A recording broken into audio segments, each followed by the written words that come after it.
Église de Jésus-Christ, Shalom, soyez les bienvenus à notre vidéo, la vidéo que vous avez tous attendue depuis des heures. Vous allez nous excuser pour le retard avec lequel nous commençons. J'ai terminé ce soir mon séjour, c'est mon 3e pays déjà. J'étais à Ouagadougou, au Burkina Faso, à Dakar au Sénégal, et là je suis à Libreville. J'ai clôturé ce soir et demain je prends mon vol déjà pour Abidjan, où je vais me retrouver à l'église ABMC pour commencer le grand programme de l'Alliance de bénédiction demain soir.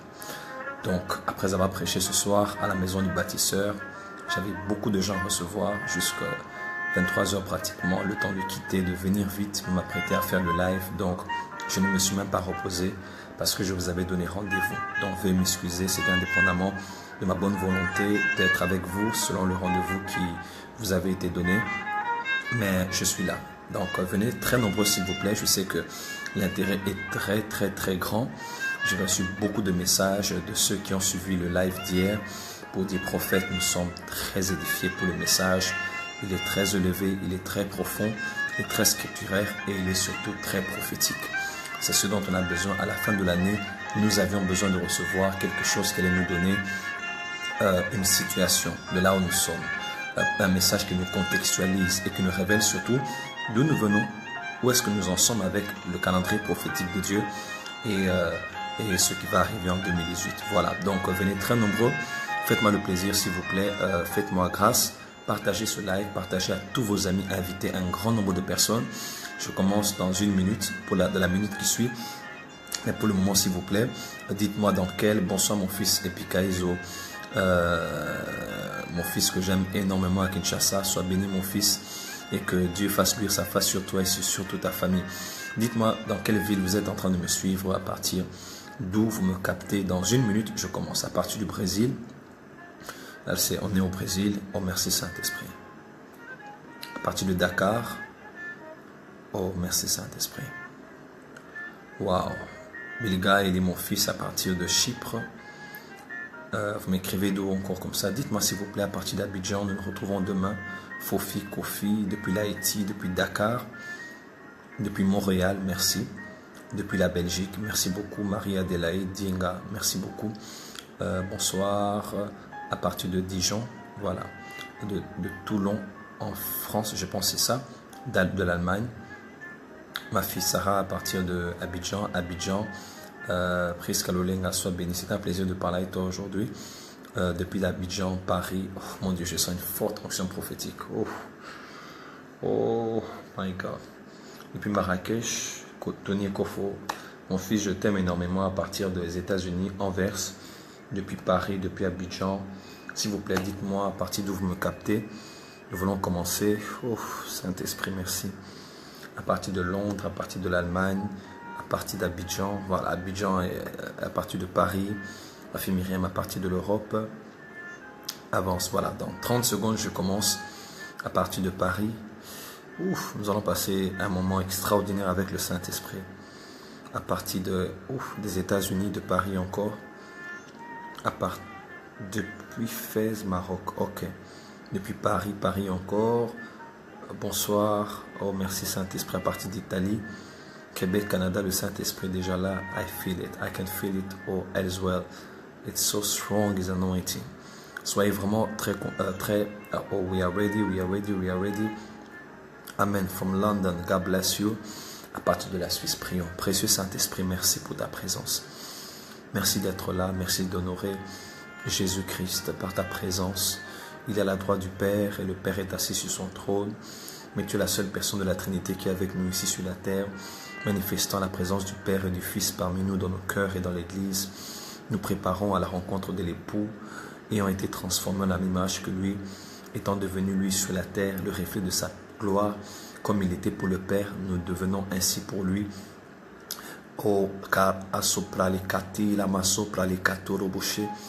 Merci pour l'onction prophétique, merci pour ta main sur moi, merci de brûler ma langue et de me permettre d'être ta voix à cette génération qui a tant besoin d'entendre ce message et cet enseignement prophétique. Je te promets Seigneur, de te rendre à toi et toi seul toute la gloire pour tout ce que tu vas dire et faire aujourd'hui.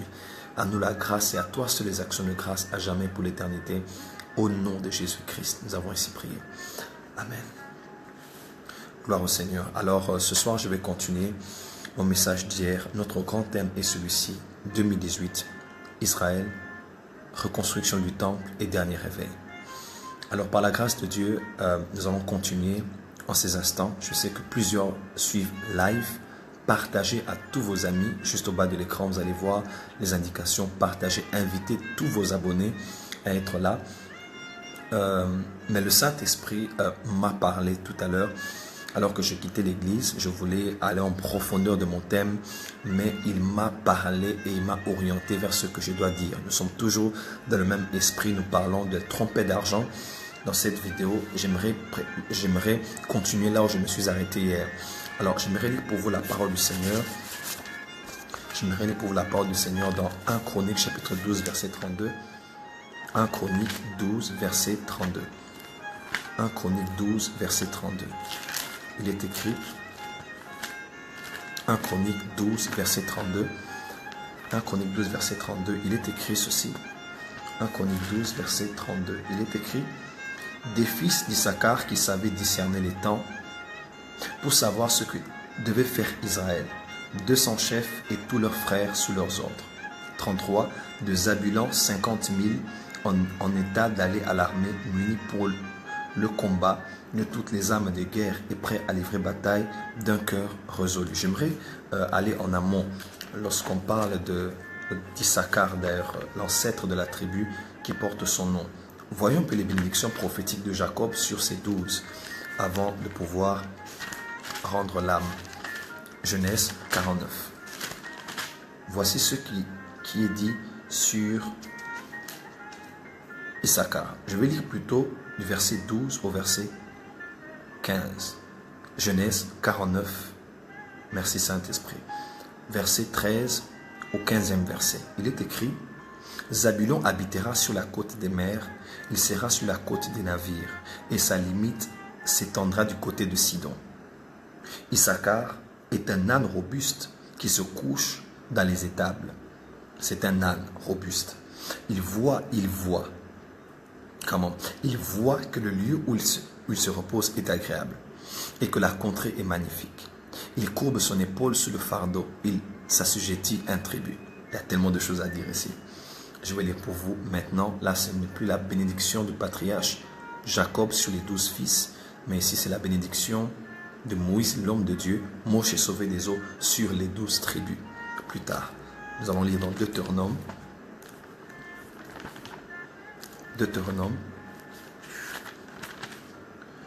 Deutéronome chapitre 33, verset 1. Voici la bénédiction par laquelle Moïse, homme de Dieu, bénit les enfants d'Israël avant sa mort.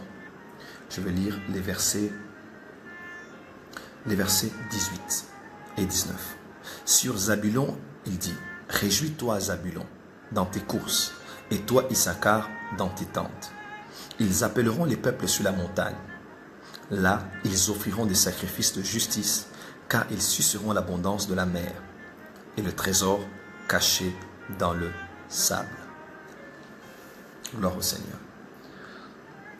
J'aimerais citer une femme qui est en train de marquer son temps aujourd'hui. Vous savez, autour de nous, il y a un grand vent de panafricanisme. Je suis d'ailleurs en t-shirt avec un pagne dessus, les pagnes africains avec un design africain. Je suis un prophète, je suis aussi apôtre par la grâce de Dieu. Et le Saint-Esprit m'avait parlé, il m'a dit, c'est vrai, nous sommes appelés pour le corps du Christ. Nous allons influencer le Canada, nous allons influencer les États-Unis, nous allons influencer l'Europe. Mais mon champ de mission est d'abord l'Afrique. Et Dieu a déposé un grand amour, un grand fardeau pour le continent africain dans mon cœur.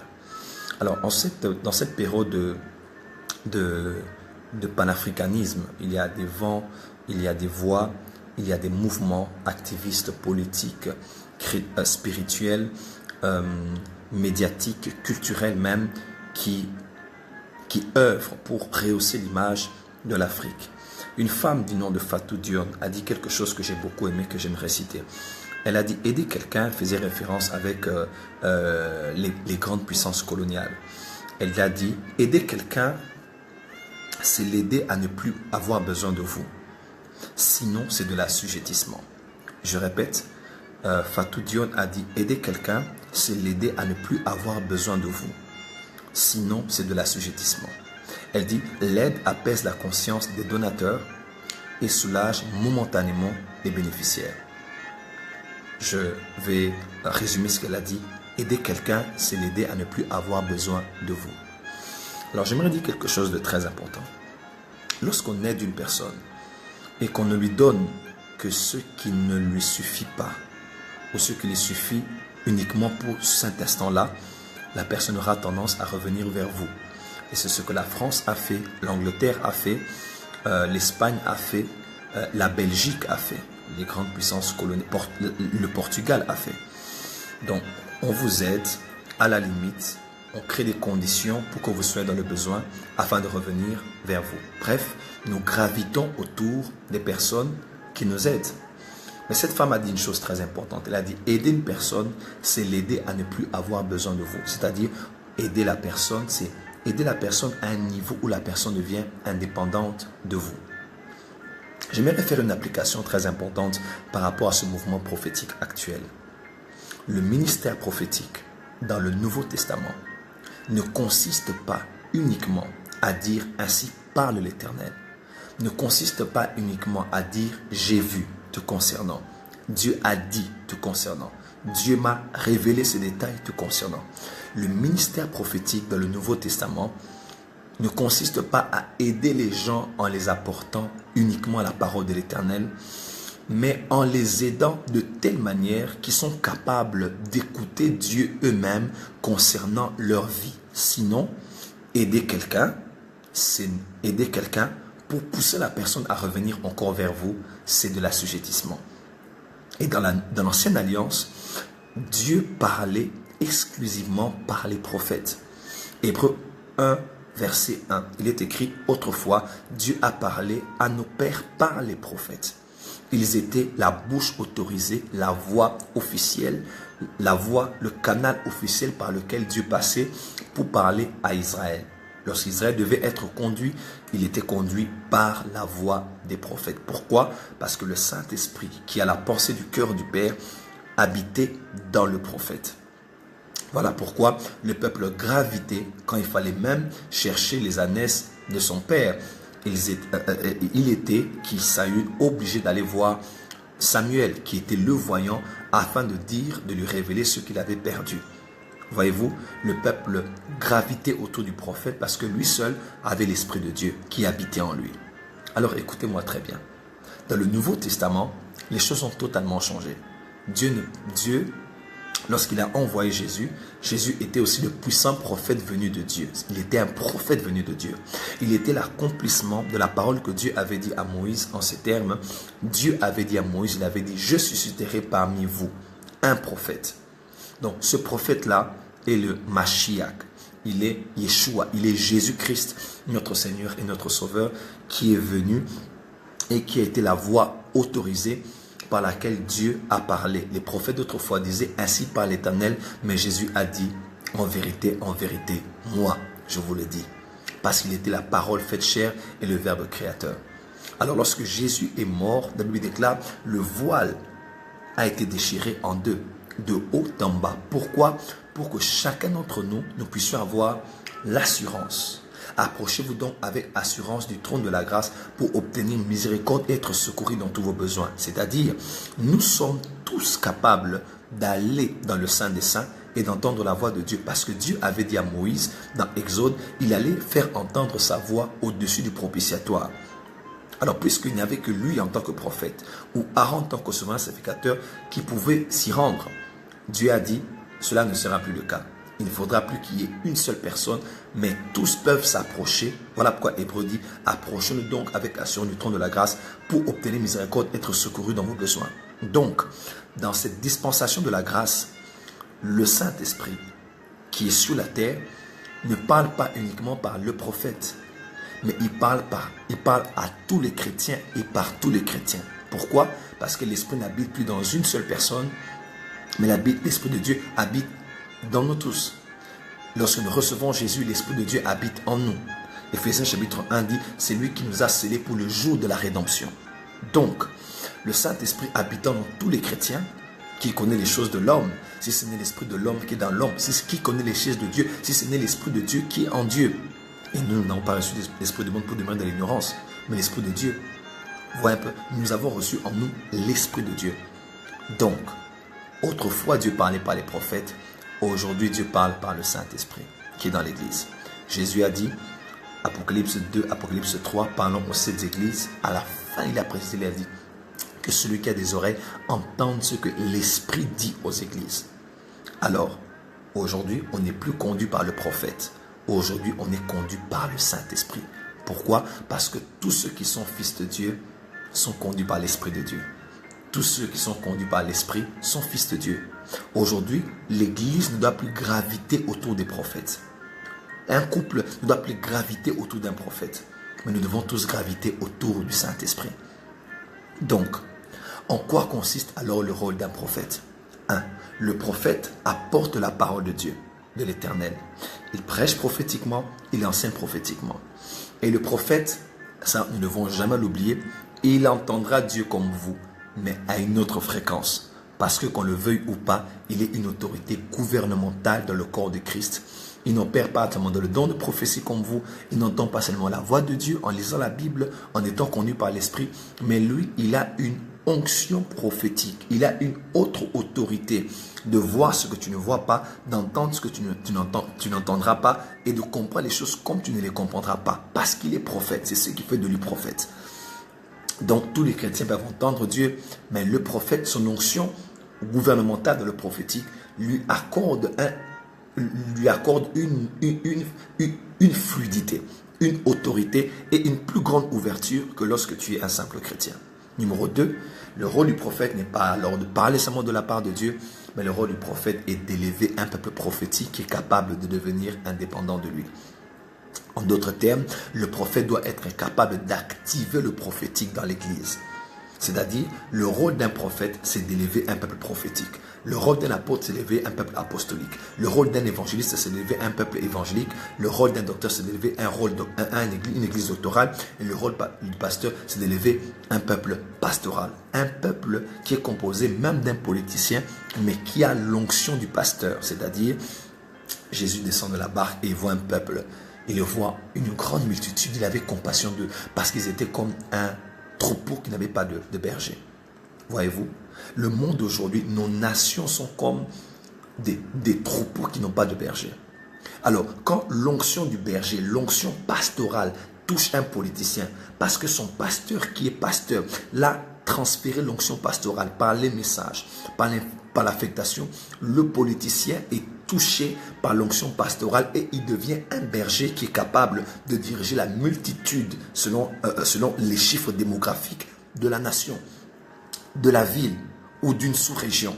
Autrefois, Mobutu Sese Seko Kukumbwe Nduwazabanga était le numéro 1 de l'organisation de l'Union africaine. Lorsqu'il a rompu les relations avec Israël, toutes les autres nations ont suivi. Voilà pourquoi l'Afrique a sombré dans les ténèbres, parce qu'elle avait rompu ses relations avec Israël. Officiellement, mais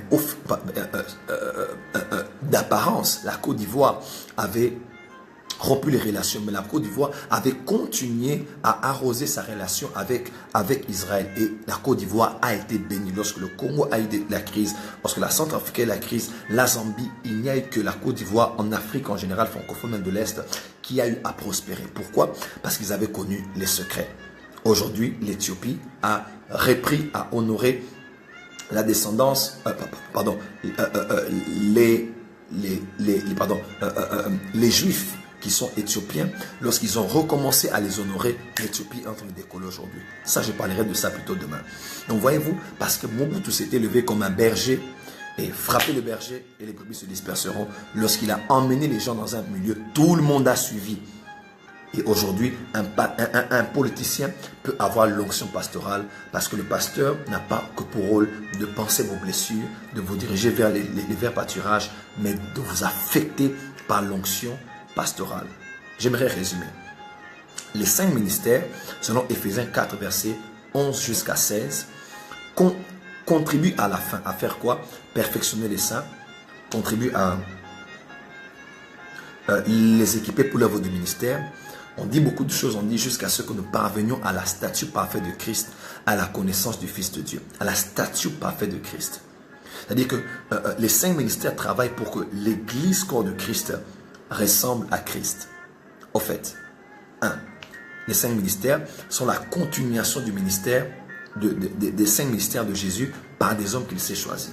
Parmi les saints, qui eux, à leur tour, affectent chaque saint dans la dimension apostolique, pastorale, prophétique, doctorale, évangélique, afin que ces 5 parties-là de la personne de Jésus puissent constituer la nature et la fonction de Christ, afin que finalement il devienne comme lui. Voilà pourquoi quand l'Église va rencontrer le Seigneur, elle sera exactement comme le Seigneur. Et l'épouse finira par ressembler à l'époux. Let me break it down. Jésus est l'apôtre, il a été celui qui est envoyé, il est l'apostolos. 2. Jésus est le prophète puissant parole et en œuvre. Jésus est le docteur. Nicodème a dit, tu es le docteur venu de Dieu. Jésus est l'évangéliste, il est celui qui a apporté les bonnes nouvelles aux pauvres. Jésus est aussi le pasteur, il est le bon berger qui donne sa vie pour les brebis. Alors Jésus est dans les 5 ministères, n'est-ce pas? Et Jésus-Christ lui-même, il prend maintenant des hommes parmi les saints, et ces hommes sont la continuation de chaque aspect de sa personne et de sa fonction dans les 5 ministères.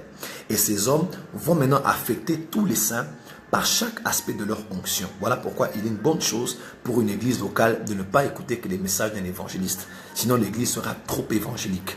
Il faut que l'église locale soit touchée aussi par des docteurs, que l'onction des pasteurs passe aussi, que l'onction des apôtres passe aussi, que l'onction des prophètes passe aussi. Ce sont toutes ces onctions qui font que les chrétiens sont affectés par chaque aspect de ces 5 ministères qui sont des continuations du ministère de Jésus et qui fait que les chrétiens deviennent comme Jésus et l'église devient comme Jésus. C'est-à-dire, les 5 ministères viennent de lui pour faire de l'église, son reflet sur la terre. Autant que Christ était le reflet et l'empreinte de sa gloire. C'est-à-dire, quand vous avez un miroir et que vous le mettez à terre, vous regardez le miroir, vous vous voyez. Parce que le miroir vous donne le reflet de votre personne. Et autant que Christ était le miroir de Dieu sur la terre, c'est-à-dire, quand le Père du haut des cieux se regardait, il se voyait dans le Fils. Parce que Jésus redonnait au Père le reflet de sa propre image. Comme il était saint, son Fils était saint. Comme il était compatissant, son Fils était compatissant. Pas parce qu'il était compatissant, parce que Jésus était le reflet de sa gloire. Alors, autant que Jésus était le reflet de la gloire de son Père, lorsque Jésus est allé à la droite du Père, la Bible déclare, tel il est, tel nous sommes dans ce monde. Alors, Jésus veut du haut des cieux, quand il nous regarde, qu'il se voie en nous. Voilà pourquoi il est écrit, celui qui est né de Dieu ne pêche pas. On ne peut pas comprendre ça parce qu'il est né de lui. Mes frères et sœurs, Dieu est en train de parfaire son Église. Alors, je reste un peu au ministère prophétique. Le rôle donc d'un prophète, ce n'est pas seulement de prophétiser. Les prophètes doivent prophétiser, les voyants doivent voir, nous devons dire ces choses. Mais maintenir les chrétiens dans un stade, à un niveau où ils doivent toujours revenir vers nous pour entendre Dieu, c'est un problème. Parce que ça, c'est de l'assujettissement. Voilà pourquoi c'est une bonne chose quand tu entends un prophète prêcher sur comment écouter la voix de Dieu. C'est une bonne chose. Le monde des visions, c'est une bonne chose. Comment discerner les visions, le monde des songes, c'est une bonne chose. Quand tu vois un prophète maintenant qui commence à enseigner, c'est-à-dire il est en train de libérer les clés, d'activer en vous la capacité vous-même d'entendre Dieu, d'interpréter sa voix et de vous ajuster par rapport à ses mouvements dans le monde spirituel. Voilà pourquoi le rôle d'un prophète, c'est d'élever un peuple prophétique. Alors, dans les Écritures, Dieu parlait par les prophètes dans l'Ancienne Alliance. Mais c'est étrange, parce qu'il y avait un peuple, il y avait une tribu parmi les 12 tribus qui n'étaient pas les prophètes, mais qui était une tribu prophétique. Pourquoi? Parce qu'il est écrit, ils savaient discerner les temps pour savoir ce qu'Israël devait faire et comment Israël devait le faire. Et c'est eux qui entouraient David et qui conseillaient David je vais vous expliquer aujourd'hui, dans la plupart des grandes décisions de David, ce sont les fils d'Issachar. Quand on dit il consulta Dieu, Dieu lui dit. En général, dans l'histoire même du judaïsme, on vous dira que c'était ceux de la tribu des fils d'Issachar qui expliquaient à David, qui disaient, on a réfléchi, on a analysé, on a discerné. Certainement, compte tenu de ça et ça, David va dans telle direction.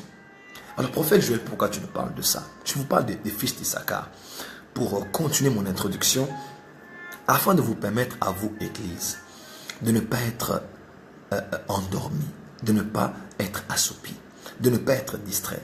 Nous sommes à un temps où beaucoup de choses se passent sur le plan climatique, sur le plan géopolitique, sur le plan culturel, sur le plan écologique, sur le plan spirituel, sur le plan médiatique, sur le plan familial.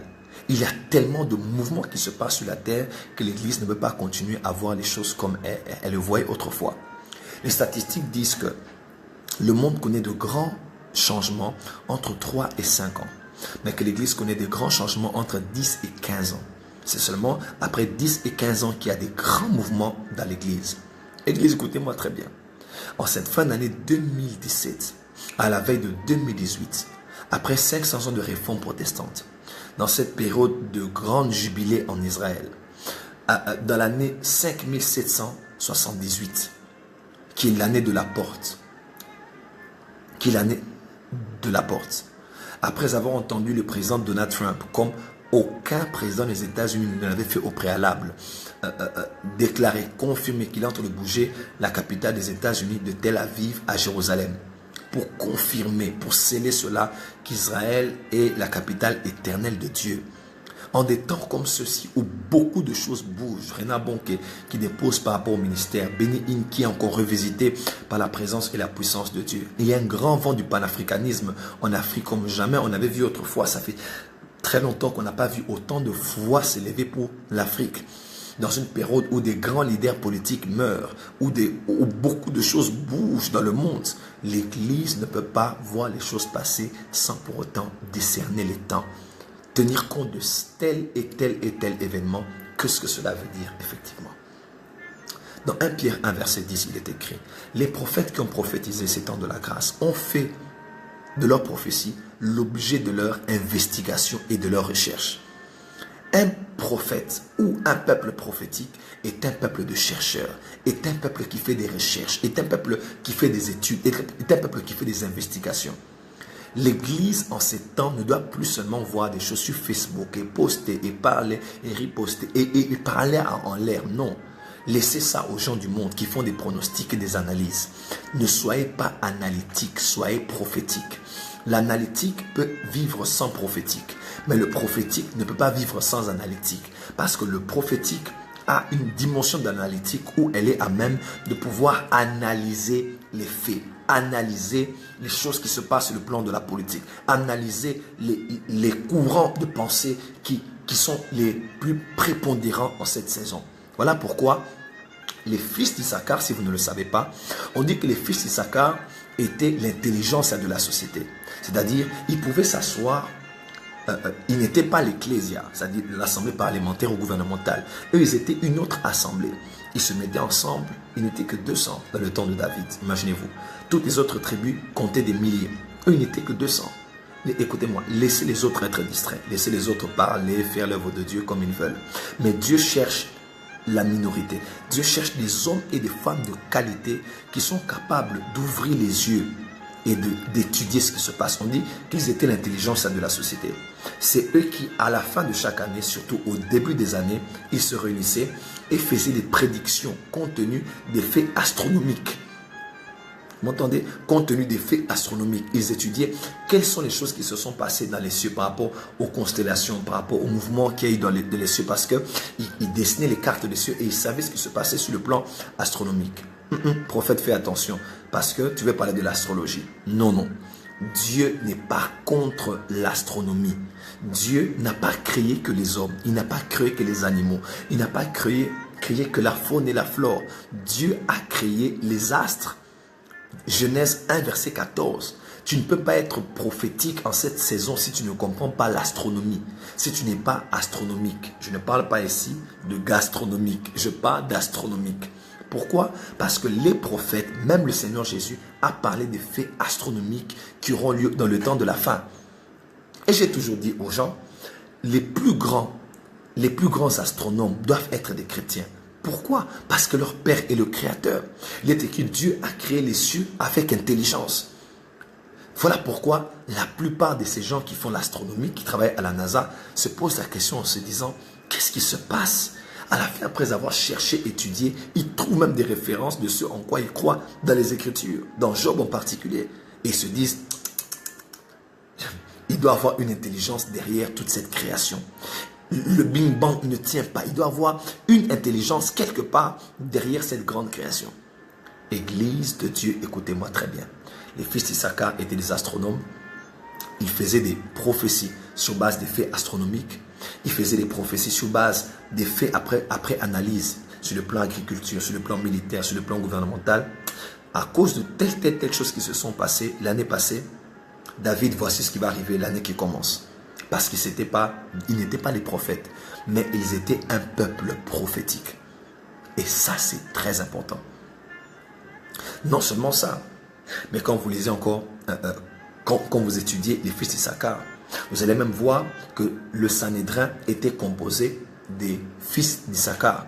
Parce que pour juger, pour traiter les affaires de la cité, il était très important qu'il y ait des personnes qui sont lucides, qui sont ouverts, qui ont un sens fort analytique pour tirer les bonnes conclusions afin de juger de la meilleure manière qui se doit sur base de la Torah et des autres lois qu'ils avaient établies autour des lois de Moïse et des 613 autres lois qui étaient établies pour essayer de réguler la vie nationale. Mes frères et sœurs, les membres du Sanhédrin étaient ceux des fils d'Issachar. On les appelait la tribu girafe. Vous savez, la girafe avec son long cou peut voir plus loin. On les appelait la tribu des aigles parce que l'aigle voit 7 fois plus loin que l'homme. Et l'aigle peut voir à 1,5 km, peut voir un poisson de 15 cm. Imaginez-vous. Donc l'aigle peut voir 15 km et demi. 15 km et demi, un poisson de 15 cm. C'est-à-dire il est au-dessus, au sommet. Et il peut voir avec une vision perçante un poisson dans l'eau de 15 cm. 15 cm, l'aigle peut voir. Et Dieu, en cette saison, il ne lève pas seulement des prophètes qui vont dire « je vois, je dis », mais il veut lever un peuple, une garnison des prophètes, une assemblée des chrétiens qui sont capables de s'asseoir, de réfléchir, sur base de ce qu'on voit sur Al Jazeera, France 24, dans les journaux, Le Monde, et ainsi de suite, sur base des faits astronomiques, sur base des faits politiques, sur base de certains départs de certains généraux de Dieu, sur base de certains mouvements que Dieu envoie dans l'Église. Voici dans quel temps nous sommes. Parce qu'il savait il savait discerner les temps, il savait ce qu'Israël devait faire et comment Israël devait le faire. Gloire au Seigneur. Suivez-moi très bien, je vous emmène quelque part. Et quand on regarde les emblèmes même de la tribu d'Issachar, vous allez voir, on dessine le soleil, on dessine la lune, on dessine les étoiles parce que c'était une tribu des astronomes. De deux, vous allez aussi voir que dans les 12 pierres que portait le souverain sacrificateur, mon Dieu, je vais écrire un livre sur ça parce que Dieu m'a donné tellement de révélations, tellement d'illuminations sur cela. Nous bénissons le Seigneur. Quand vous lisez, quand vous étudiez, vous allez voir que chaque pierre précieuse sur la poitrine du souverain sacrificateur appartenait à une tribu. Et la pierre qui appartenait à la tribu d'Issachar s'appelait l'améthyste. L'améthyste. L'améthyste. Cette pierre est l'une des pierres qui manquait parmi les pierres qu'on cite lorsqu'on parle de Lucifer qui était dans le jardin de Dieu, dans le jardin d'Éden qui est au ciel. Je ne vais pas extrapoler, mais je pense que lorsqu'on manque l'onction des fils d'Issachar, on passe à côté de sa saison. Et on peut chuter parce qu'on n'a pas discerné les temps et ce que Dieu attend de nous. Écoutez-moi très bien. L'améthyste est une pierre assez violette, une pierre précieuse assez violette. D'un côté, elle a la couleur du vin de part et d'autre. Et au milieu, c'est un peu comme de l'eau. L'expression dit « met de l'eau dans le vin », c'est-à-dire équilibre les choses, stabilise les choses. C'était l'image de la lucidité, de l'éveil, du réveil, de la lucidité. Et l'améthyste se trouvera aussi parmi les pierres, les 12 pierres qui seront dans qui constitueront la fondation de la Nouvelle Jérusalem. Vous allez voir ça dans Apocalypse chapitre 22, probablement. Mes frères et sœurs, l'améthyste symbolisait la pierre des fils d'Issachar, qui parlait de la lucidité ou de l'éveil. Beaucoup de choses se passent, mais vous êtes endormis. Je lisais au Gabonais, je lisais par exemple, vous savez que Miles Monroe était ici, avant de mourir. Mais très peu de gens sont allés à sa réunion. Pourquoi? À cause des appréhensions, à cause du fait qu'on a dit qu'il est invité, à cause du fait qu'on a dit on va payer combien? Ah, je le verrai une autre fois. Et pourtant, un général de Dieu partait et il libérait des manteaux. On pouvait aller se connecter à lui. Il est venu dans une ville où à 15 minutes à 10 minutes de votre maison, vous aurez pu aller parce que des transferts se faisaient. Mais vous êtes tellement distrait. Écoutez-moi, il y a des généraux de Dieu qui sont en train de partir en cette saison, qui vont partir. Nous sommes arrivés à un temps où il faut être tellement éveillé. L'évêque David Oyedepo était à la maison et Dieu parle à Oyedepo. Dieu dit à Oyedepo, ton père va mourir. Son père c'était qui? Kenneth Hagin. Dieu dit, prends ta femme et les enfants, prenez l'avion, allez aux États-Unis parce que ton père va partir. Et Oyedepo était là, il est resté jusqu'à ce que Kenneth Hagin est mort. Et il a reçu le manteau de Kenneth Hagin.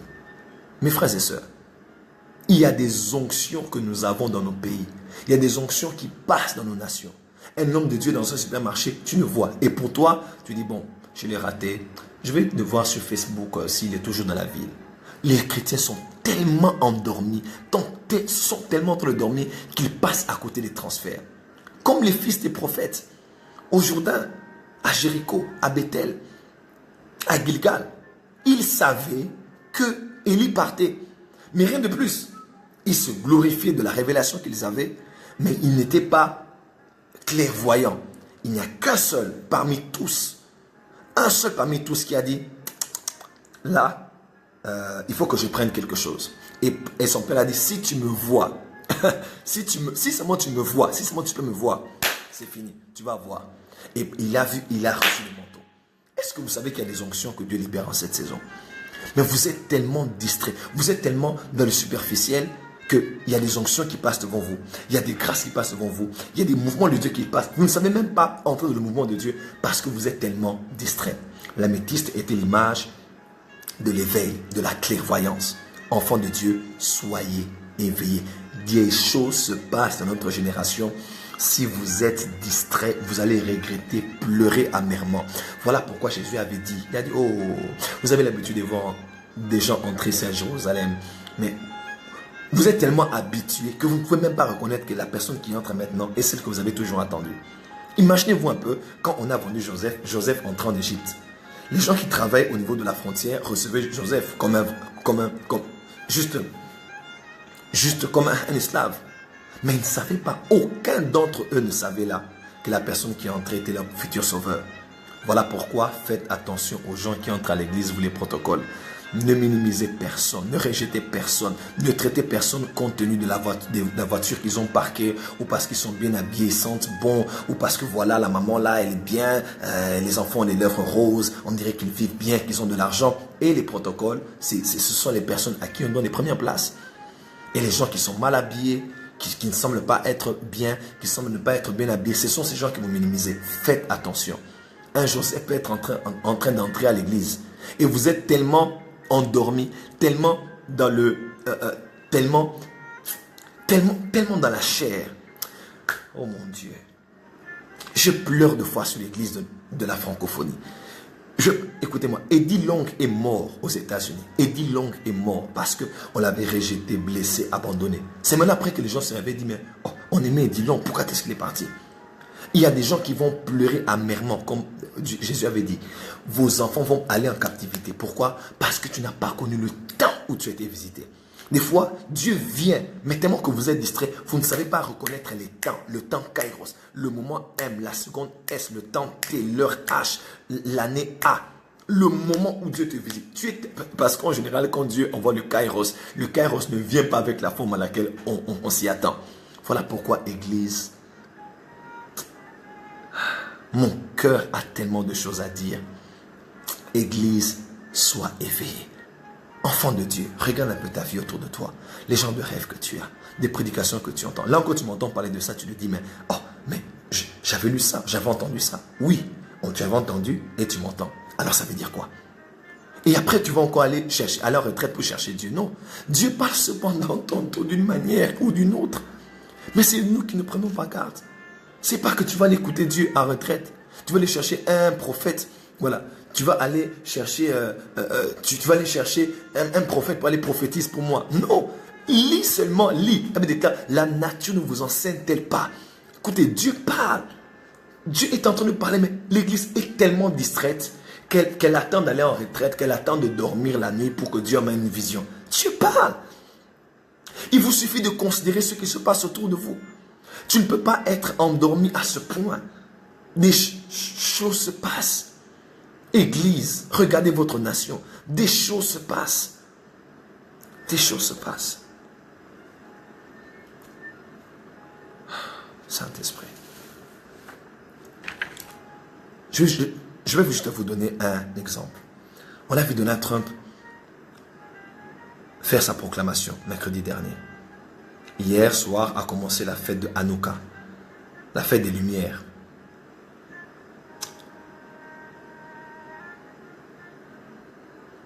On me dit l'évêque Oédé pourra même partager son manteau pendant Shiloh cette année. Imaginez-vous. Les généraux ne font jamais des choses pour rien. Mais l'église est tellement religieuse, elle est tellement distraite, elle est tellement dans la tradition, elle est tellement dans le déjà vu que pour elle, il faut perpétuer la tradition. Jésus a dit, l'Apocalypse l'a dit, tu es aveugle. Viens afin que je te mette du collier. Il faut l'onction du collier dans les yeux de l'église.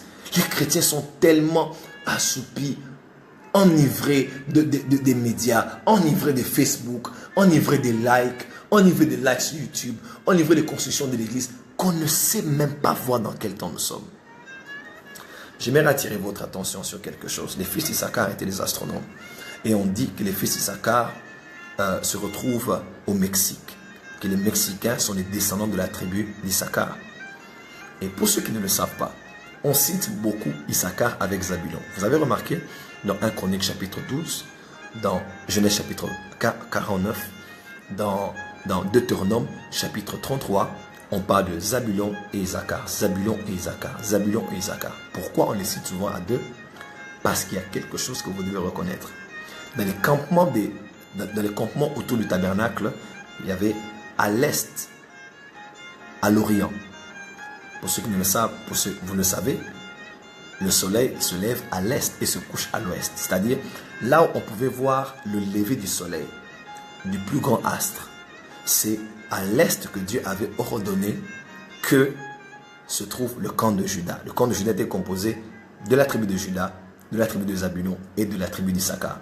Et lorsqu'on devait lever le camp pour avancer, lorsque la nuit bougeait, Moïse bougeait et qu'on levait l'arche, c'était d'abord le camp de Juda qui était à l'avant. Les trois onctions qui vont donner le ton et l'avancée à l'église corps de Christ en ce temps de la fin. 1. C'est l'onction de Juda. 2. C'est l'onction de Zabulon. 3. C'est l'onction d'Issachar. L'onction d'Issachar, c'est l'onction prophétique. L'onction de Juda, c'est l'onction royale où Dieu établit les gens dans des sphères pour influencer. Mais l'onction de Zabulon, c'est l'onction financière. Parce que Zabulon est dans ses courses et Issachar est dans ses tentes. A dit le prophète. Issachar est celui qui était dans les tentes. Il réfléchissait, il pensait, il méditait, il analysait, il étudiait, il faisait des investigations et des recherches. Parce que c'était des astronomes. Mais Zabulon dans les courses. Parce qu'ils étaient au bord des mers. Ils étaient au bord de la vie. Et vous le savez, les villes les plus prospères sont celles qui sont maritimes, bien côtières. Pourquoi? Portuaires. Pourquoi? Parce qu'il y a là des échanges, des affaires, des business. Il y a la marchandise qui entre, qui sort, import, export. Il y a beaucoup d'argent dans notre pays. Notre grand port de Matadi donne un grand pourcentage au budget annuel dans notre nation. Enfants de Dieu, que Dieu libère l'onction prophétique alors que je parle dans le nom de Jésus-Christ. Je vois que Dieu ouvre déjà les yeux de plusieurs. Et les fils de Zabulon étaient ceux qui étaient dans les affaires, qui étaient dans les finances. Écoutez-moi, dans cette génération, quand Dieu t'appelle aux finances, aux affaires, quand Dieu t'appelle à pouvoir dominer le domaine des finances, tu dois avoir Issachar près de toi. Pourquoi? Parce que si on te donne $1 million aujourd'hui, tu peux avoir l'argent, mais tu seras témoin avec moi que c'est difficile de pouvoir investir aujourd'hui parce qu'on ne sait pas dans quoi exactement on doit investir. Sincèrement, parce que tu peux vouloir investir et le taux du pétrole chute. Il y a crise financière. Aujourd'hui, autrefois c'était je vais aller en Chine acheter des vêtements, mais ce n'est plus trop d'actualité aujourd'hui. Autrefois c'était je vais acheter du matériel informatique, mais ce n'est plus trop d'actualité aujourd'hui. Alors on a besoin de discerner les temps, pas les fils d'Issachar, pour connecter sur la fonction financière, afin de savoir où investir, où acheter des parts dans les entreprises pour que demain vous puissiez produire. Il est écrit, c'est par un prophète, Osée 12, verset 13, qu'Israël est sorti de l'Égypte et qu'Israël a été préservé, a été Shamar. Israël est sorti de l'Égypte par qui? Par un prophète, et ils ne sont pas sortis les mains bredouilles. Ils sont sortis avec des grandes richesses. L'onction prophétique va amener l'argent dans l'église du temps de la fin. Dieu veut, permettez-moi de le dire un peu, je vais condamner cela avec la plus grande énergie. Il y a une vidéo qui circule où un pasteur est en train de dire que quand le réveil est arrivé, ça n'a pas été lié à l'argent, ça a d'abord été lié à la repentance. Excusez-moi, ça ce n'est pas connaître l'histoire du réveil. Ce n'est pas connaître l'histoire du réveil.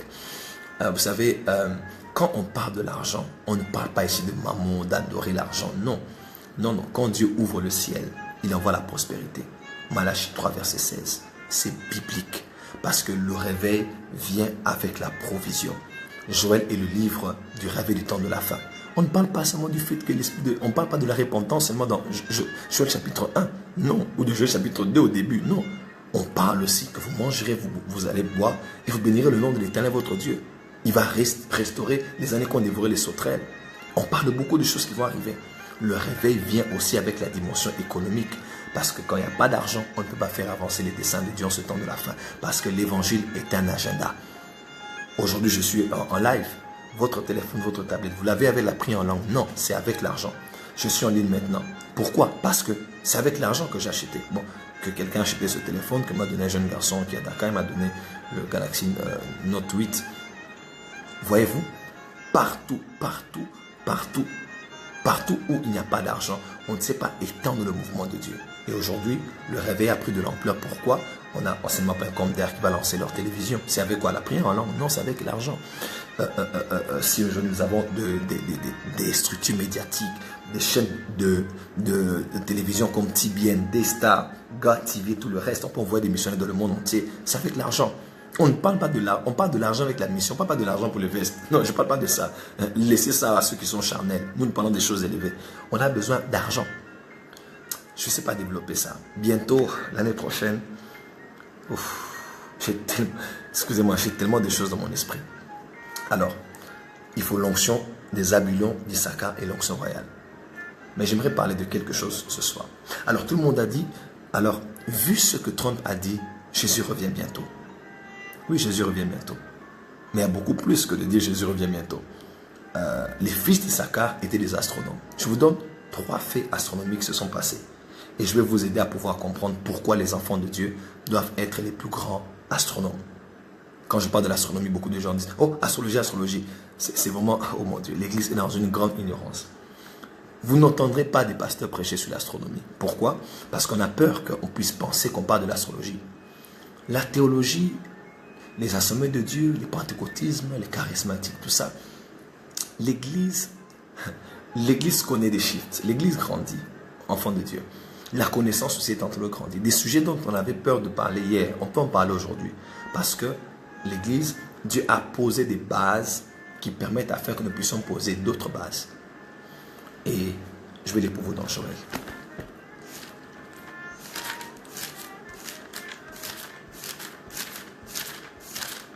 Dans Joël, il est écrit, Joël chapitre 2. Je sens la présence de Dieu. Dans Joël chapitre 2, il est écrit, après cela, je répondrai de mon esprit sur toute chair. Vos fils et vos filles prophétiseront, vos vieillards auront des songes et vos jeunes gens des visions. Même sur les serviteurs et les servantes, dans ces jours-là, je répondrai de mon esprit.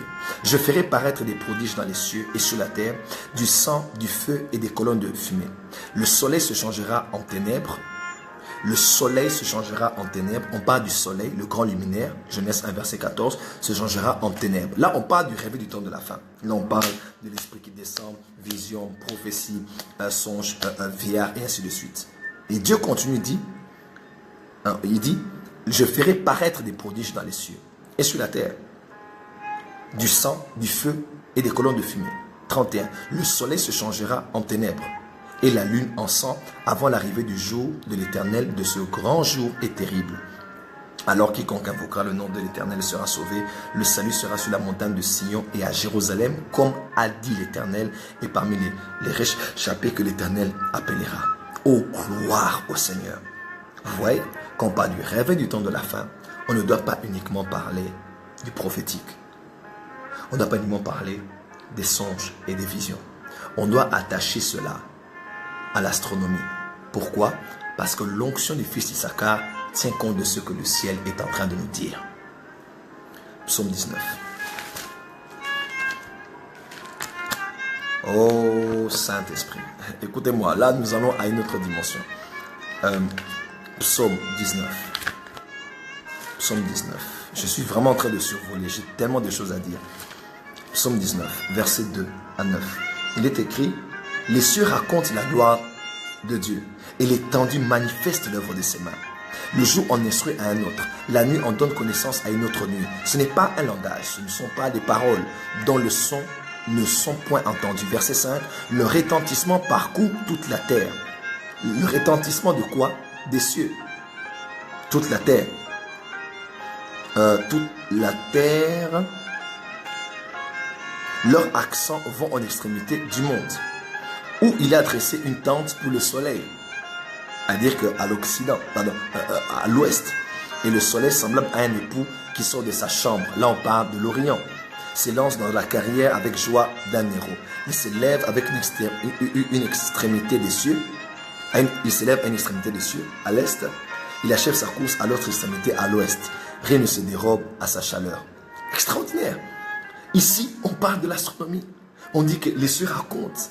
On dit, ce ne sont pas des sons. Mais ceux qui sont dans les cieux, leur voix parcourt toute la terre. On parle de comment le soleil se lève à l'Orient et se couche à l'Occident. C'est tout simplement incroyable, mes frères et sœurs. Les cieux parlent.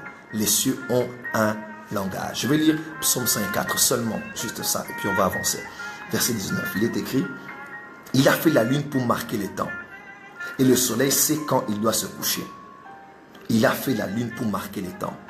Le calendrier des Hébreux, ceux du Moyen-Orient, est un calendrier lunaire. Le nôtre, il est gréco-romain, il est solaire. Ok? Psaume 136, verset. Je vais lire un autre verset. Psaume 136, versets 3 à 9.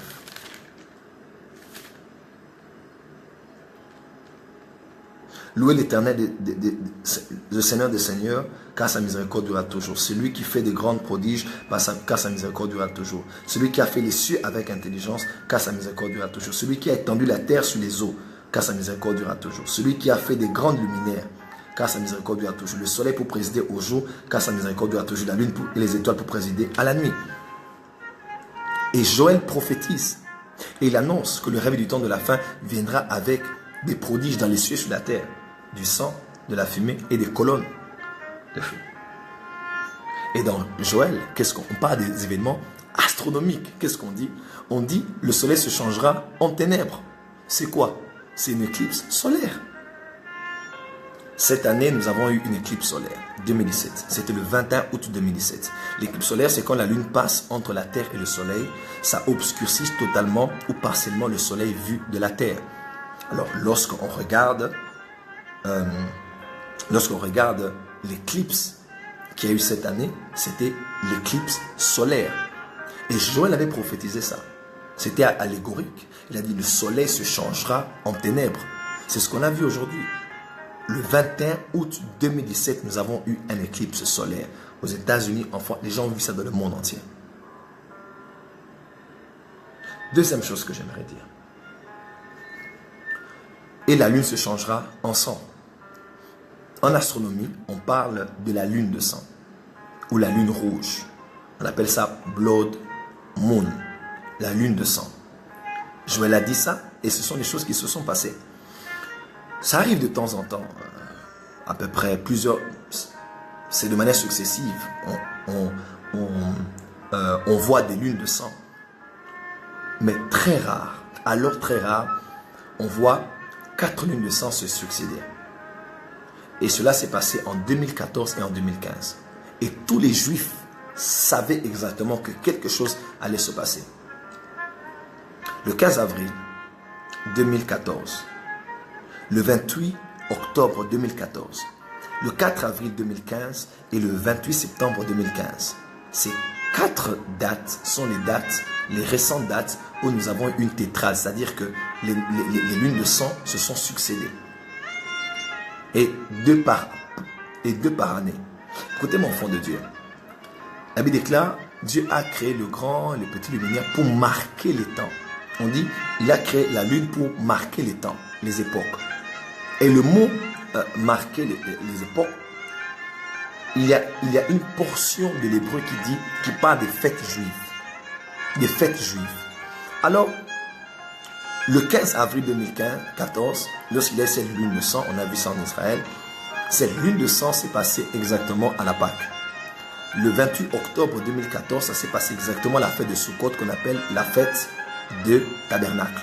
Le 4 avril 2015, ça s'est passé exactement à la date de la fête de Pâques. Et le 28 septembre 2015, ça s'est passé exactement à la fête de Tabernacle ou la fête de Sukkot. C'est-à-dire, lors des fêtes juives, on a vu ces signes astronomiques. La lune s'est changée en sang. Et les Juifs savent et ils connaissent très très bien. Étant loin de l'onction du fils d'Issachar, ils savent exactement que le Messie est en train de revenir. Pour ceux qui ne le savent pas, l'avant-dernier fait que je vous donne. Écoutez-moi, Jésus revient bientôt. Ce ne sont pas des histoires. Si vous ne prêchez pas, si vous ne voulez pas écouter, même les cieux vont vous raconter la gloire de l'Éternel. Même les cieux vont vous parler. Même le ciel vont vous parler de l'œuvre de ses mains. Enfants de Dieu, Jésus revient bientôt. Ce ne sont pas des histoires. Même le ciel est en train de vous dire aujourd'hui que le sang s'est changé, la lune s'est changée en sang. Et que le soleil a été changé en ténèbres. Pour vous, c'est l'éclipse, vous allez acheter des lunettes, et ainsi de suite. Mais ça n'a rien à voir avec ça. Le ciel, vous ne voulez pas écouter.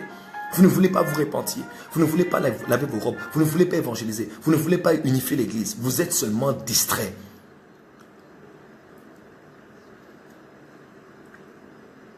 Et cette étrade qui s'est passée, nous ne la verrons pas avant 500 ans. Et Jésus ne viendra très probablement avant 500 ans. Ce n'est pas une prophétie. Nous ne pensons pas que nous irons aussi loin, vu les choses qui sont en train de se passer.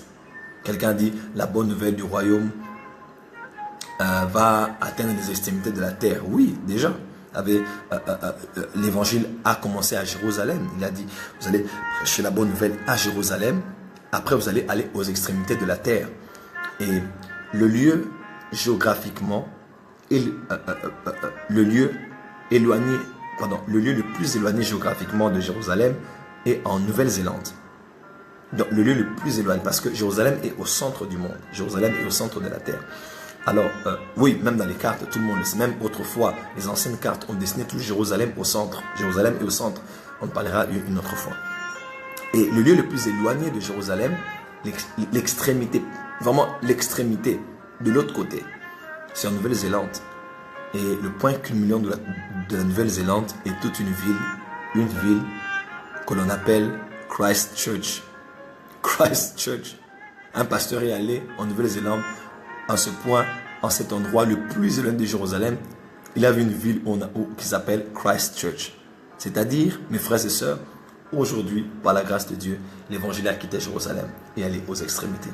Et par Internet, par les médias aujourd'hui, on a emmené la parole de Dieu plus loin qu'on ne pouvait imaginer. À la période d'Abraham, on dit par les astronomes qu'une étoile est apparue. Une étoile assez étrange est apparue.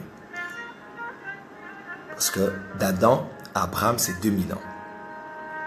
Alors d'Abraham, au jour où Jésus est né, c'était aussi 2000 ans. Et on dit que cette étoile est l'étoile de Bethléem. C'est cette étoile que vous avez symbolisée au sommet des sapins de Noël. On dit que cette étoile était encore apparue. C'était une étoile tout à fait spéciale. 2000 ans après, c'est-à-dire après que Jésus soit né, 2000 ans après, Cette étoile est apparue en 2015, mais elle est apparue aussi en 2016. C'est-à-dire d'Adam à Abraham, c'est 2000 ans. D'Abraham à la naissance de Jésus, c'est 2000 ans, 4000 ans. De la naissance de Jésus à l'église aujourd'hui, c'est encore 2000 ans, ça fait 6000 ans. C'est-à-dire, nous sommes aujourd'hui 6000 ans. 6000 ans après que Dieu ait créé Adam. Alors, si un jour est 1000 ans, alors nous sommes au 6e jour. Et bientôt nous entrons au 7e jour. 7e jour que Dieu va avoir à se reposer. Pourquoi? Parce qu'il n'y aura ni pleurs, ni deuil. Il n'y aura pas de soleil.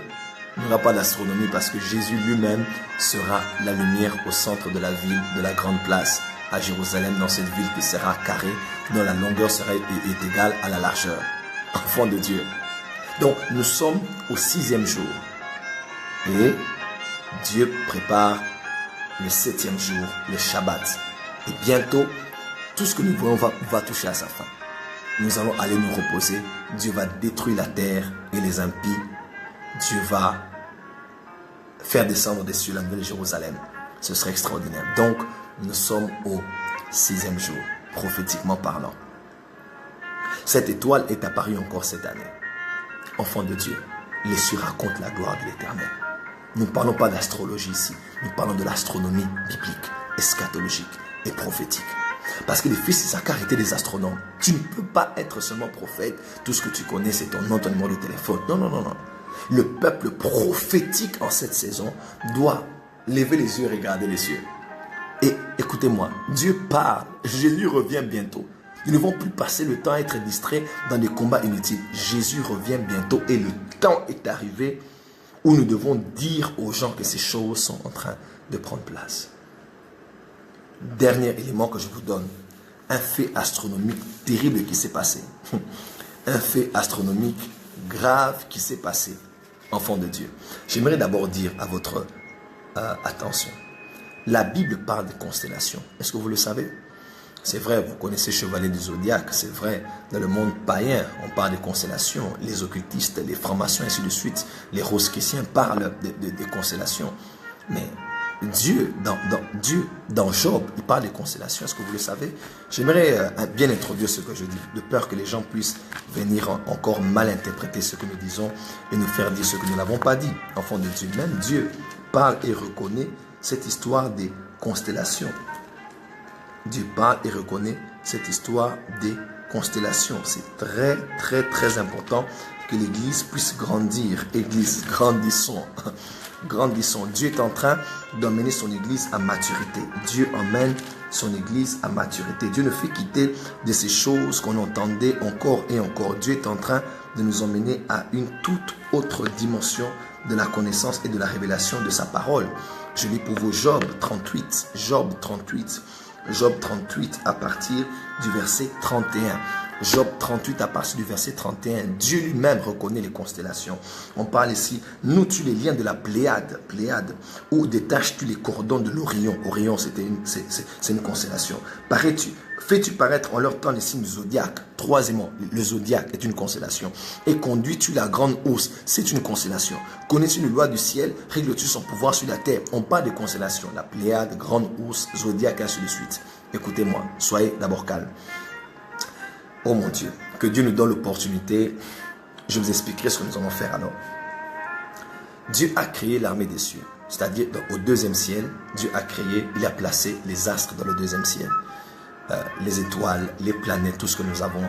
Et le grand luminaire pour notre système solaire. Dans notre voie lactée, nous avons le soleil, la lune et les 9 planètes. La plus grande est la planète Jupiter, la planète royale, la planète Melek, Moloch, la planète du roi, comme on appelle même chez les Juifs. Alors, Dieu a créé l'armée des cieux. Dieu avait interdit que les hommes puissent adorer l'armée des cieux parce que c'était une pratique qui se faisait. Quand Lucifer est tombé du troisième, il a quitté le troisième ciel, il est tombé dans le deuxième ciel, il a saturé le deuxième ciel. Il a pris possession des astres Voilà pourquoi dans plusieurs mythologies, que ce soit babylonienne, égyptienne et gréco-romaine, étaient toujours attachés à des dieux qui portaient les noms des planètes. Lune, Mars, le dieu Mars, Jupiter, le dieu Mercure, Vénus, tout ça. C'est le nom des dieux parce que Satan a perverti la création de Dieu. Et dans Romains 1, on dit au lieu d'adorer les créateurs, ils ont commencé à adorer la créature. Donc il y a beaucoup de choses que j'aimerais déjouer rapidement. Alors, l'armée des cieux, les étoiles. Les hommes ont commencé à dessiner les cartes du ciel depuis la civilisation des Sumériens. Jusqu'à ce jour, les gens ont dessiné les cartes du ciel. Et même les Mexicains, les fils d'Issachar, ont dessiné les cartes du ciel. Vous avez les Incas, les Mayas.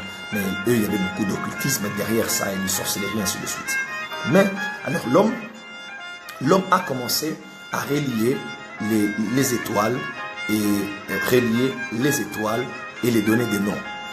Représentant des formes d'animaux, de personnes, de choses, et ainsi de suite.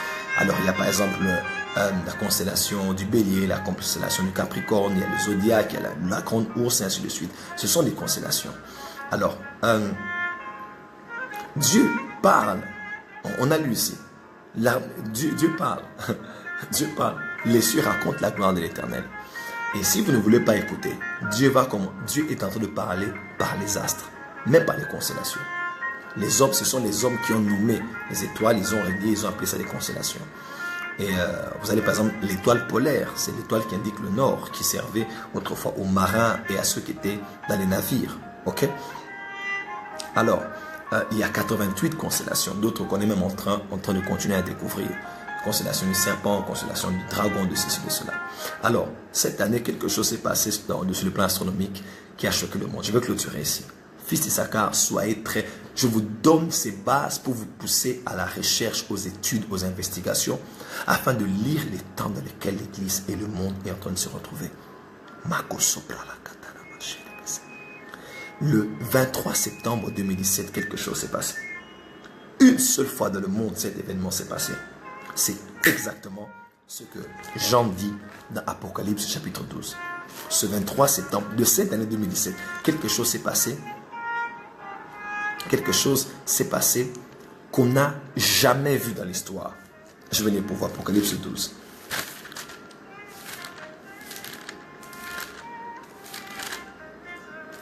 Il est écrit, un grand signe parut dans le ciel. Un grand signe parut dans le ciel. Un grand signe parut dans le ciel. Je répète, un grand signe parut dans le ciel. Et Jésus, voilà. Et Jésus a dit, dans Luc 21, verset 11, à la fin, il dit, il y aura des grands signes dans les cieux. Il y aura des grands signes dans les cieux. Jésus dit, Luc 21, verset 11, il y aura des grands signes dans les cieux. Et dans Apocalypse 12, il est écrit, un grand signe apparut dans le ciel, une femme enveloppée du soleil, la lune sous ses pieds et une couronne de 12 étoiles sur sa tête. Elle était enceinte et elle criait, étant en travail et dans les douleurs de l'enfantement. Un autre signe parut encore dans le ciel, et voici c'était un dragon rouge, feu ayant 7 têtes, 10 cornes, et sur ses têtes 7 diadèmes, ainsi de suite. Alors, Apocalypse 12 arrivera, ou même est arrivé, selon votre eschatologie. Mais, pour la première fois que les astronomes voient que dans les cieux, ces 3 versets d'Apocalypse ont été accomplis avec exactitude. Vous ne voulez pas vous repentir, vous ne voulez pas croire que Jésus revient. Le ciel est en train de raconter la gloire, la pensée, la volonté, le cœur de Dieu. Écoutez-moi très bien, enfants de Dieu. Jésus a dit, il y aura des grands signes, et si on dit un grand signe parut. Alors, ce 23 septembre 2017, la constellation Vergo, c'est-à-dire la femme, la Vierge, Vergo, la femme, a été très proche de la constellation Léo, le lion.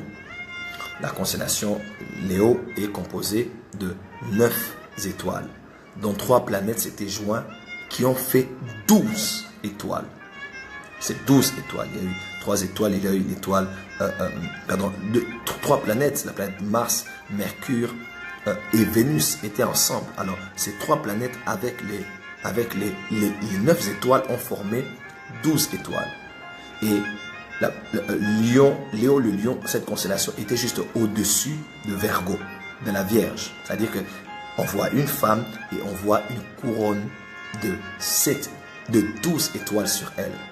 De 3, il y avait le soleil qui était juste au niveau à peu près de son épaule. Elle était comme, le soleil a comme éclairé cette constellation.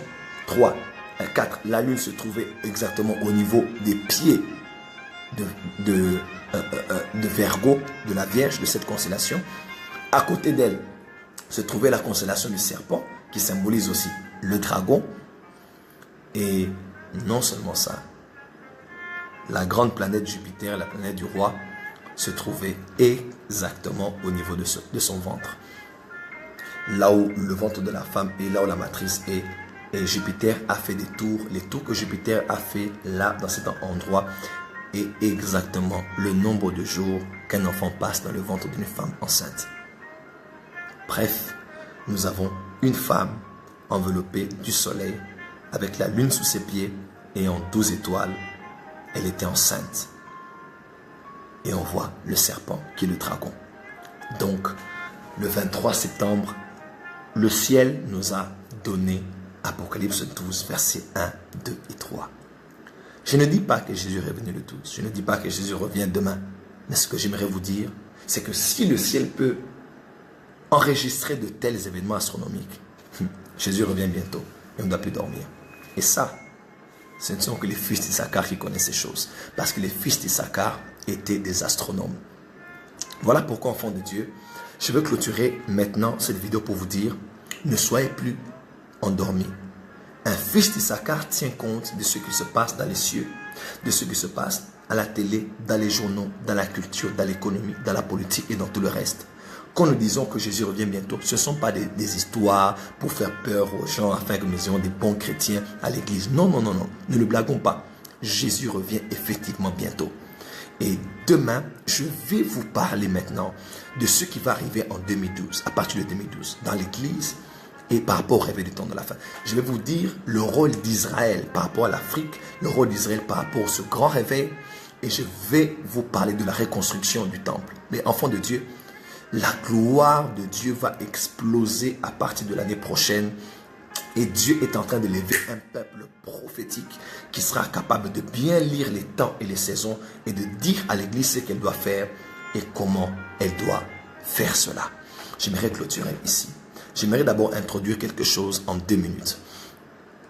Vous allez voir ce dimanche. Ce dimanche, nous allons lancer officiellement un site internet dont je vous donnerai le lien ce dimanche dans la soirée. Parce que pour l'année 2018, nous sommes en train de commencer nous voulons élever le standard de notre structure médiatique pour que ce genre de message puisse passer, pour que les genres de choses que Dieu fait avec nous puissent être exposés, pour que les genres d'enseignement pour les ministres de Dieu que nous enseignons, Facebook Live, Instagram, des choses que vous écoutez ça et là, puissent être mieux présentés. Ce dimanche, nous allons lancer l'opération MM. C'est l'opération matériel mission. Nous voulons, avec la grâce de Dieu, avec vos mains dans la main, acheter un lot de matériel qui va nous permettre de pouvoir passer live sur Facebook avec professionnalisme, live sur YouTube, aménager un studio, préparer la radio sur Internet, acheter tout ce qu'il faut sur le plan de la logistique médiatique afin que nous puissions faire les vidéos pour les écoles de ministère, nous puissions aménager le studio où vous allez être là en train de suivre avec ceux qui seront là présentement pour suivre ces messages. Écoutez-moi, Dieu nous a fait la grâce, pas seulement à moi mais à plusieurs personnes, de pouvoir comprendre des choses comme plusieurs ne comprennent pas dans cette génération. Alors, le site va être lancé ce dimanche officiellement. Nous allons commencer l'opération donc. Ici, je vous mets juste au parfum. Nous allons commencer l'opération. L'opération va commencer. Restez connectés, ne vous déconnectez pas. J'aimerais prier pour vous. L'opération va commencer le dimanche. Ce sera le dimanche 17. Donc, nous allons aller du dimanche 17 décembre au dimanche 17 février. Nous aurons 2 mois, 60 jours afin de relever ce défi. Nous vous donnerons tous les détails en vous donnant le site web et en attendant une contribution de votre part. Nous allons vous donner le montant et nous voulons par la grâce de Dieu. Je suis musulman, comment devenir chrétien? J'aime bien la parole du Christ. S'il vous plaît, Prince du Dengel, écris-moi en inbox maintenant. Je vais t'aider à pouvoir recevoir Jésus. Voilà, ça c'est Jésus qui est en train de parler et qui est en train de toucher.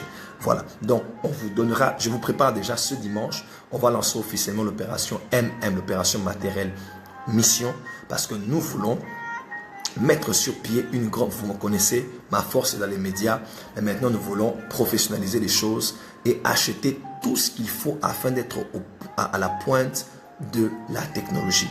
Nous voulons les appareils photo, les appareils, les plaques magiques, la régie, tout ce qu'il faut pour que vous suiviez les cultes en live. Lorsque le prophète Joël enseigne à Kinshasa ou ailleurs, vous puissiez suivre les choses en direct.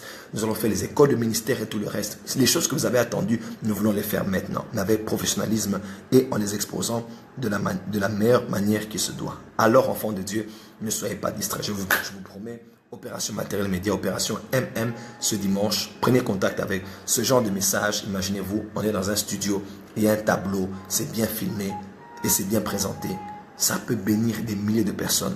Et on met les messages que nous prêchons en ligne jour après jour. Nous avons eu beaucoup de retard parce que je n'étais pas à Kinshasa pendant plusieurs années. Je n'ai pas pu être stable dans un même endroit. Maintenant, je suis stable dans un même endroit et nous voulons avec votre contribution, faire les choses. Et on peut le faire et rapidement par la grâce de Dieu. Vous croyez en nous, en notre ministère, priez pour nous et tenez-nous déjà la main pour cela. Alors je vais prier pour vous, Père, dans le nom de Jésus. Demain, alors que nous nous retrouverons, va avec nous encore dans les profondeurs de la connaissance de ta parole. Que l'onction des fils d'Issachar soit répandue dans l'Église en cette saison. Et que par ta grâce, nous ne puissions plus dormir dans le péché, dans la distraction et de la modernité.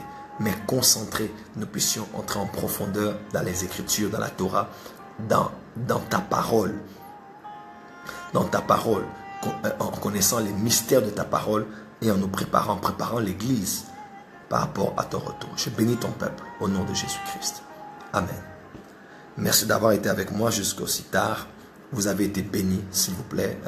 Là, je vais me préparer, faire mes valises parce que le matin, je vais prendre mon avion et je vais à Abidjan.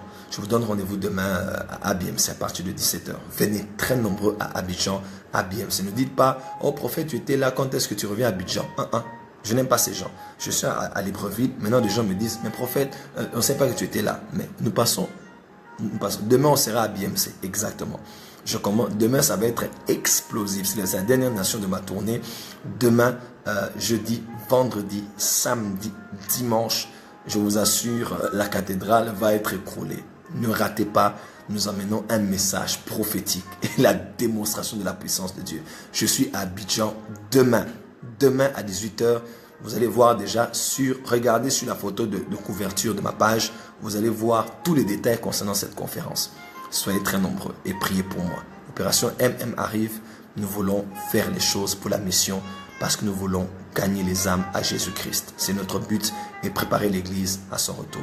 Je vous aime énormément. Merci, servant de Dieu Madeleine Kamba. Merci beaucoup d'avoir été avec moi. Mon fils Dimitri, sois béni. Et à mes fils et mes filles qui m'ont suivi de partout. Xavier Scartin, toujours là. Merci, sois béni. Et vous tous, d'être avec nous et de nous tenir la main.